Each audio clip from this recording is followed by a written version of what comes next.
हम ये भी समझते हैं कि लोग मोक्ष की प्राप्ति के लिए संन्यास लेते, इंद्रियों का दमन करते, पर इतने बड़े बड़े धुरंधर बह गए। साथ से चले वन में भागी, जाए नार तिनके संग लागी। वाह। विश्वामित्र राज्य आदि सब त्याग करके चले गए थे और मेनका पर मोहित हो गए, उससे उर्वशी उत्पन्न हुई। कितने प्रमाण दिए जाएं? कुछ लोग इस सब को लीला कह रहे हैं ना, बस लीला से बात खत्म हो गई। ये सब अस असुर घट में बसे, कैसे रहब कुशल। ऐसे ऐसे असुर भाइयों इस शरीर में रह रहे, दिखते भी नहीं है। रहते कहाँ है? तामस में, तम में, अंधकार में रहते, वहां से अपना काम कर रहे। मौनी होए बसे गिर कंदर गुफा। मौनी होकर गुफा में रहे, बसे नार तिनके उर अंदर। कितने तपसी तप कर डारे, काया डारी गारा, ग्रह छोड़ भय सन्यासी तीव न पावत पारा। आप बस ये कह सकते हैं कि आप मन का प्रसंग क्यों उठा रहे? पूरी भूमिका ही तो मन के ऊपर डिपेंड है। साहब ने मन के अंक पर बहुत बड़ी फिलॉसफी कही है, बहुत कुछ कह दिया मन पर, सुरती पर बहुत कुछ कर दिया, कह दिया, नाम पर बहुत कुछ बोल दिया, काम क्रोध लोभ पर बहुत अच्छा विवरण दिया। विधि नारद चंद विछंद भय। हाँ, नारद जी विधि आदि अस कौतुक शोभो मन द्योनो कियो सब्जी भव सागर गर के। हाँ, क्या करे, बड़े बड़े तपस्वी ऋषि भव सागर में खसक गए। इसका मतलब है कौन सी ऐसी ताकत बैठी है जो हमें पाप की तरफ ले जा रही है? क्या हम सब ऐसी व्यवस्था करते हैं कि हमारे बच्चे जिसमें दुखी हो? कभी भी नहीं। इसलिए सयाद के काबू में है सब जीव बेचारे। ये बहुत ताकतवर है। अंधेरे को मिटाने का एक ही साधन है, प्रकाश। इसके अतिरिक्त कोई साधन नहीं।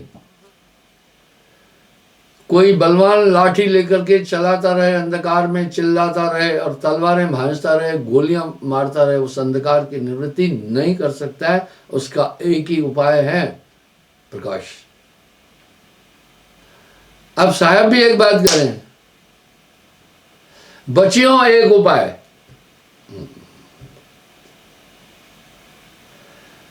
कह रहे हैं भाई एक उपाय से बचोगे, सार नाम को पाए के।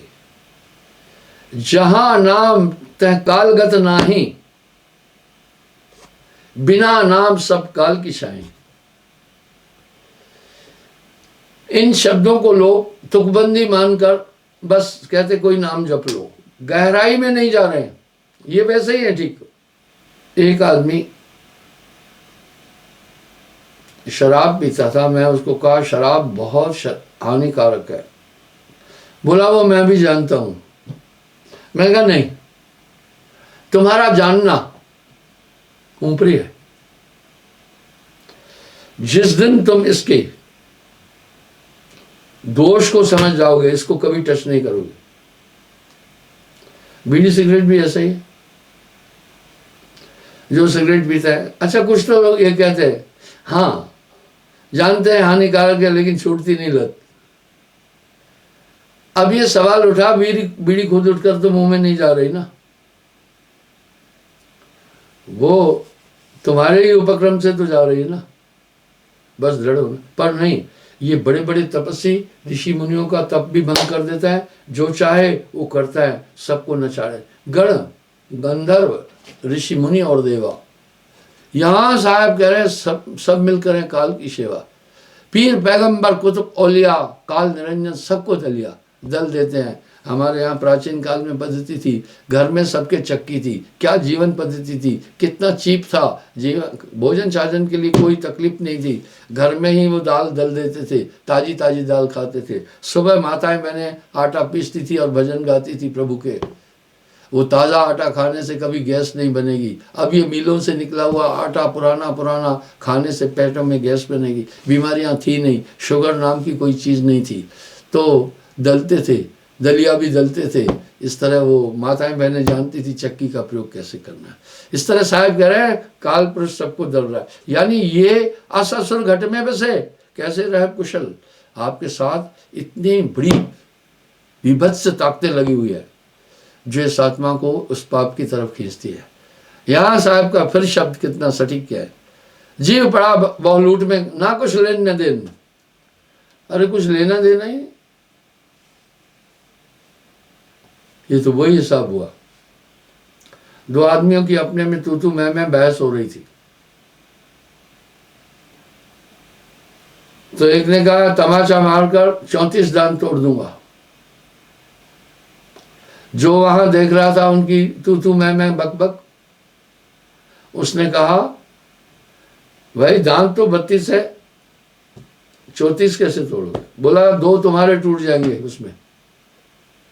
कहने का ये भाव है कि हम सब देख रहे हैं, सब है लूटे बिरला छूटे, गुरज्ञान दीपक जिन हो। इसलिए बिना नाम के आप इनको समझ ही नहीं सकते हैं। अंधा आदमी कितनी भी चेष्टा करे, लेकिन निसंशय नहीं चल सकता है, भरोसे से नहीं चल सकता है, उसे हमेशा संशय रहेगा। इस तरह जब तक नाम की प्राप्ति नहीं है आदमी निसंशय हो ही नहीं सकता है। गर्भ निवारक नाम है भाई, गर्भ का निरोध करता है ये नाम। नाम बिना हृदय शुद्ध ना होई, कोटिन भान करे जो कोई ये सिद्धांत। क्योंकि गुरु हृदय को प्रकाशित करता है। हृदय प्रकाशित हो जाएगा तो फिर कैसा होगा, हम कैसे समझे हृदय प्रकाशित है? जब हृदय प्रकाशित होगा तो हृदय स्थल में रहने वाले जितने मत्सर है, कौन काम दिखता ही नहीं है, क्रोध दिखता ही नहीं, अपना काम करके जाता है, बाद में पछताता है आदमी। लोभ, उस पर भी आगे होगा। इन सब मिल जीव ही घेरा, बिन परिचय यह जम को चेरा। तो गुरु जब तक हृदय प्रकाशित नहीं करता है तब तक ये उनसे नहीं लड़ सकता है। आप एक चीज देखें ना, क्रोध भी कितना विध्वंस मचा रहा है। महाकाल ये क्रोध उचारा, यह खल प्रकट होए जय बारा। बोला खल नीच को कहते हैं। जब ये हृदय में प्रकट होता है धर्म को लेश रंच नहीं रही, तब सोचने की ताकत खत्म हो जाती है। मैं एक उदाहरण देता हूं, आप टीवी पर भी देख रहे हैं, लोग लोगों की हत्या करते हैं। ये बड़ी खराब बात है। किसी का जीवन खत्म करना बहुत बड़ा अपराध है। ये जानते भी हैं फिर वो छिपते फिरते हैं। पहले क्यों नहीं सोचा? थोड़ा सा पहले सोच लेना चाहिए था। सहजे मार कबीर की चित्ते दे उतार। बहुत बड़े शत्रु से बचने का साधन बताता हूं। साहब कह रहे सहजे मार कबीर की चित्ते दे उतार। उसको उसके बारे में चिंतन ही नहीं करो, यही हल है। कुएं में जितनी ककर्ष आवाज निकालोगे उतना जवाब मिलता है वहां से। गाली आवत एक है, उल्टत होत अनेक, कहे कबीर ना पलटिए रहे एक के एक।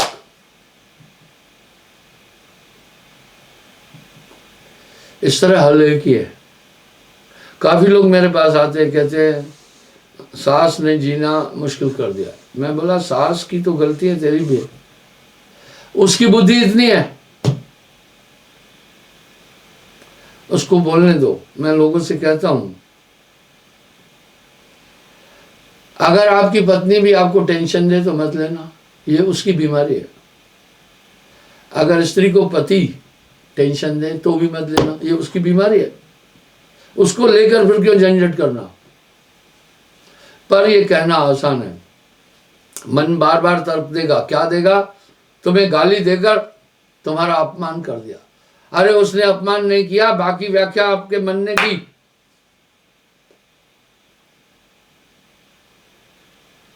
तेरा बैरी कोई नहीं, तेरा बैरी मन, बाकी की व्याख्या वो कर रहा है। साहब तो वाणी में कहते हैं गाली आवत एक है,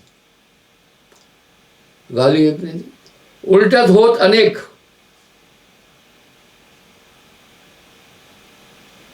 अगर पलट दोगे तो और करो कई हो जाएगी। कहे कबीर ना पलटी रहे एक की एक। साहब ने जीवन शैली जीने की बहुत बड़ी विद्या दी है। इसी क्रोध के कारण से तो कितनी विध्वंस मचा संसार में। अरे दुर्योधन को क्रोध आया, इसी से तो महाभारत हुई, झगड़ा तो खत्म हो गया था। इंद्रप्रस्थ वगैरह उन्होंने राजधानी बना दी थी, बंटवारा हो चुका था, बात खत्म थी। लेकिन जब इंद्रप्रस्थ में राजमहल देखने के लिए दुर्योधन गए, ये तो आप सीरियलों में देख रहे हैं, तो वहां जलाशय था एक महल के अंदर ही, उसका कलर पृथ्वी जैसा ही था। दुर्योधन उसमें गिर पड़ा।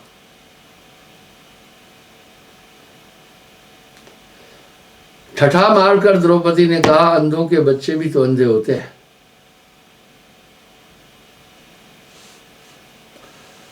सत्य को भी मृद करके बोलना है,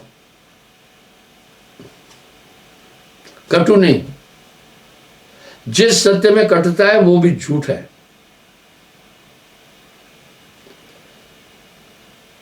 आप अगर किसी का दोष भी बोलना है, मृद होकर के बोलना, गुस्से में नहीं बोलना।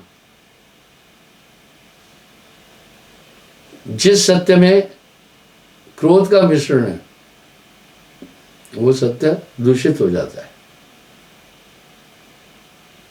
हालांकि द्रौपदी ने तो ठीक कहा था कि उनके पिता अंधे थे, बस यहीं से तो बात बिगड़ी। उसने वहां तो प्रतिज्ञा की, तुम्हें नग्न करके जंगों पर बिठाऊंगा।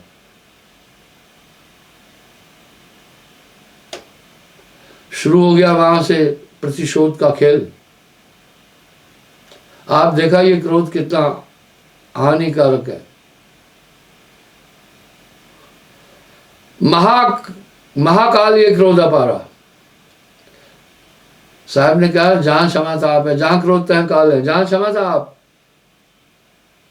जहां क्रोध तय काल है, बस वहां मन उठा और क्रोध उठा, आप विध्वंस मचा देते, किसी को मार डालता है आदमी, बाद में भागकर छिपता रहता है। अरे भैया इससे पहले सोचना था ना, इसको मारने के बाद पुलिस के शिकंजे में आऊंगा, केस चलेगा, मैं जेल में जाऊंगा और पूरा जीवन मेरी आजादी खत्म हो जाएगी। एक क्रोध के कारण से पूरा जीवन आपने संकट में डाल दिया, वो सोचने नहीं दे रहा। एक काम के कारण आप फांसी पर चढ़ गए, यानी ये विध्वंस मचा रहे हैं, पूरी दुनिया को नचा रहे हैं। यही आपके जन्म मरण के कारण है। मन जस नरकट मरकट नटको दुख देई, नाना नाच नचावन देई। जैसे बाजीगर बंदर को अपने अधीन करके रस्सी में बांधकर नाना नाच नचा रहा है, इस तरह मन निरंजन सबे नचाए। ये पूरी दुनिया को नचाया जा रहा है, इसको कोई मन को कोई देख ना पाए, नाना नाच नचाए। गुरु अंतर ज्ञान देता है। वो अंतर ज्ञान चाहे पढ़ा लिखा हो चाहे अज्ञानी हो, जब नाम जबै नाम हृदय धरा भया पाप का नाश, जब ये हृदय में आता है सच में सोचने की ताकत आ जाती है, संयम आ जाता है और सभी गुण आ जाते हैं। गोस्वामी जी ऐसे ही नहीं कह रहे हैं, भक्ति स्वतंत्र सकल गुण खानी, समस्त सद्गुणों की खान है, बिना सत्संग न पावे प्राणी।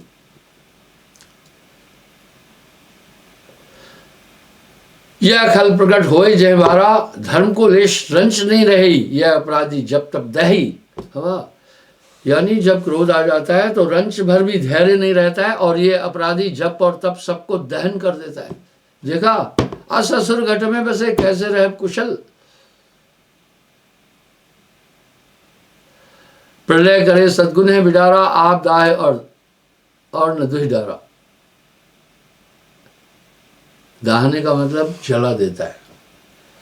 क्रोध की अग्नि में आदमी ऐसे जलता है कि बस कुछ भी उसे समझ में नहीं आता। मुंह में झाग, आंखों में आग, तन में ताप, बस मारो मारो मारो। सोचिए, अगर कोई आपकी टांग तोड़ दे, पूरा जीवन तो उसको बदुआएं देते रहोगे ना। उस समय विवेक खत्म कर देता है। पर जब नाम होता है, ये रहते हैं, अधीन रहते हैं। अपने दिल से जानिए मेरे दिल की बात। आप ये परिवर्तन तो, चाहे आप ज्यादा तपस्या नहीं किए हैं, आप गुरुमुख तो बनिए, पर तो भी वो नाम आपको पूरी मदद दे रहा है। सोना सज्जन साधुजन, टूटे जुड़े 100 बार, दुर्जन कुंभ कुमार का एक धक दरार। वर्ष 1000 जो मुनि तप कीने, पल में क्रोध भ्रष्ट कर दीने। पल भर में नरकवास मुनि बरह पठाई, कतो न रही ज्ञान गहराई। सीधा ये नरक में बैठाने वाले हैं। आखिर आप कहेंगे निरंजन को दया क्यों नहीं? निरंजन ये जानता है कि आत्मा का मैं कुछ नहीं बिगाड़ सकता हूं, इसको शरीर और मन माया में रखकर भ्रमित करके रखो। मन ही स्वरूपी देव निरंजन तो है राग भर भाई। सकल धर्म की धूल उड़ावे, पूरे गुणों को खत्म कर देता है वो अंदर। क्रोध को अंधकार जब आए, अहंकार क्रोध आदि विकारा तुष्य जीव में अधिक निहारा। मैं देखा ना, एक ततैया हमला करने आती है, मुझ पर उनका हमला ज्यादा होता है। क्यों? हर आश्रम में मेरा कमरा है, तो लेकिन मैं वहां जाता हूं साल महीने में एक बार। तो वहां ततैया और हर आश्रम में बैठने का आसन है सत्संग का, उसमें वो अपना घर बनाती है। जब मैं बैठता हूं तो वो कहती है तुम यहां क्यों बैठे हो, ये तो हमारा स्थान है। हमला करने आती है। पहले मैं आराम से, ऐसा नहीं मानती है, गुस्से में आती, यहीं पर ही डंक मारने के लिए आती है। अभी वहां मैं बैठा था बंदी की तरह, वहां भी आई थी। अब देखना, मैं हटाता हूं, आराम से नहीं जाती है। तो एंड में क्या होता है, अति से अधिक अति जब हुई, ज्ञानी के और क्रोध समय, फिर मैं उसको मारता नहीं हूं, थोड़ा इसको झटके से यूं करता हूं ताकि थोड़ा भयभीत होकर के जाए। पर उस कीड़े को भी इतना अहंकार है। कीड़ा एक रहे घासन में, ऐसो क्रोध ताहे के मन में, जो कोई ताको परसे जाई, महाक्रोध ताके उड़ाई। महाक्रोध उसके अंदर भी आ जाता है। क्रोधित हुए अस मन है विचारी, छुअन हार को डारो मारी। कूदे उसले जोरन चलई, आपको अबल जान के टलई। इस तरह बंधुओं, शरीर के अंदर ये जो शत्रु हैं, ये दिखते नहीं है, पर जब नाम की ताकत आ जाती है, ये समझ में आती है। ये ताकत अद्भुत ताकत है। ये गुरु, आप तो सब सुने हैं कथाओं में भी, गुरु हृदय प्रकाशित करता है, गुरु ज्ञान देता है। तो वो ज्ञान एक निराला है, वो एक एलिमेंट प्रकाश देता है, वो एक सुरत को जगाता है, जिसके कारण से फिर पाप पुण्य समझ में आते हैं। मन की तरंग में तब आदमी नहीं बहता है। ये शक्ति जब आएगी तब आदमी इस मन से फाइट कर सकता है। बाकी पोथी पढ़ जगमुआ पंडित भयानक होए। तो इस प्रकार से वो हृदय का ज्ञान जागरूक करता है गुरु, जो मोक्ष की तरफ ले चलता है। क्षमा चाहूँगा, कल मैं पुनः हाजिर हो जाऊँगा साहेब। इस पर चिंतन कीजिएगा।